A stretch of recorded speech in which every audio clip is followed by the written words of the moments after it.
स्नेहलता गर्गन एक साधारण शिक्षक नहीं है।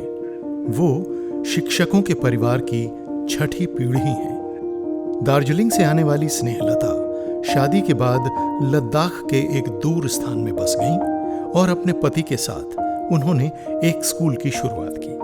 उन्हें ये नहीं पता था कि वो शिक्षा का बीज बो रही थीं, जिसे वो 45 से अधिक वर्षों तक पोषित करेंगी। फिर जब हम कारगिल आ गए तो हमारा इंटरेस्ट था विलेज में काम करने के लिए। तो जब वहाँ के ऑफिशियल्स ने कहा कि हमको स्कूल शुरू करना है, तो हमने वहाँ सुरू वैली स्कूल शुरू किए। तो बस वहाँ से बच्चे आने शुरू किया और सारे पेरेंट्स इंटरेस्टेड थे कि बच्चे इंग्लिश मीडियम स्कूल में जाए और वहाँ बच्चे का एजुकेशन अच्छा हो। और खुदा के फजल से वो एक स्कूल बहुत अच्छा तरीके से चल रहा। शुरुआत से एक स्कूल स्थापित करने के बाद और दूसरे स्कूल की बागडोर संभालने के बाद स्नेहलता को ये बड़ी जिम्मेदारी निभाने के लिए अपने अंदर शक्ति महसूस हुई, क्योंकि उन्होंने सबसे महान शिक्षक यीशु मसीह से सीखा था।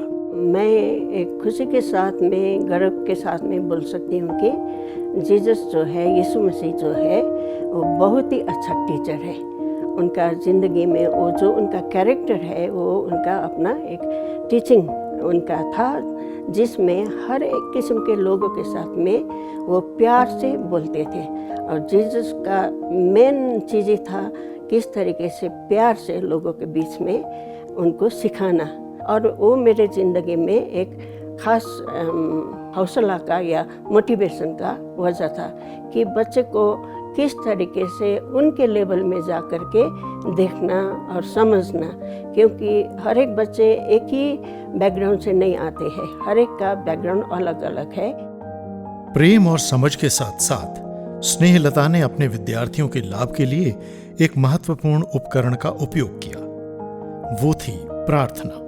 प्रार्थना ने स्नेहलता को विद्यार्थियों द्वारा सामना की जा रही समस्याओं की जड़ तक पहुंचने में सक्षम बनाया। परमेश्वर की ताकत में मुझे ये होता था कि उनको मैं कैसे एक्सप्रेस करूं। जब मैं उनको देखती थी तो मुझे लगता था कि इसका कुछ प्रॉब्लम है।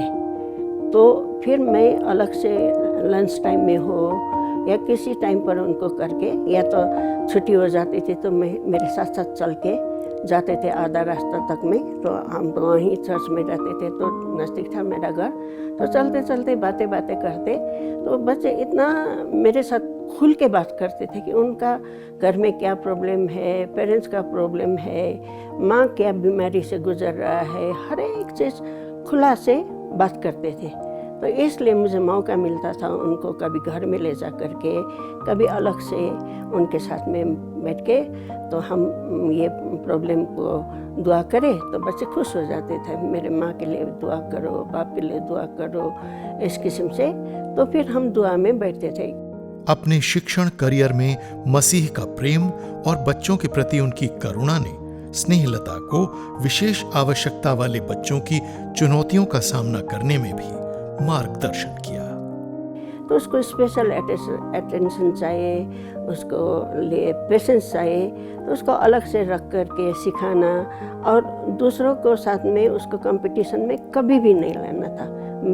मेरे जो अनुभव है उसके मुताबिक, तो उसको थोड़ा सा, अगर उन लोग एक पीरियड में अगर 4 सवाल कर सकता है तो उसको एक भी करे तब भी शाबाशी मिलना है, क्योंकि उसने मेहनत की।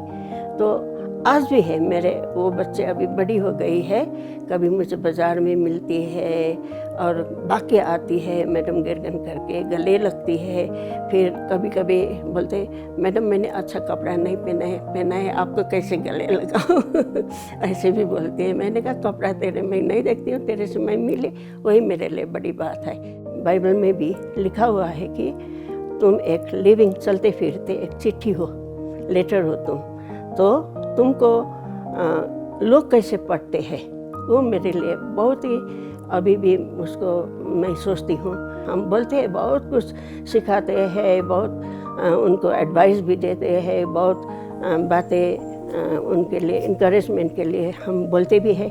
अगर हमारी ज़िंदगी में वो देख ना सके तो उसका कोई फ़ायदा नहीं है। तो टीचर सिर्फ स्कूल में, कॉलेज में, यूनिवर्सिटी में ही लिमिटेड नहीं है, मगर आप जहाँ भी हो वहीं आप एक टीचर हो।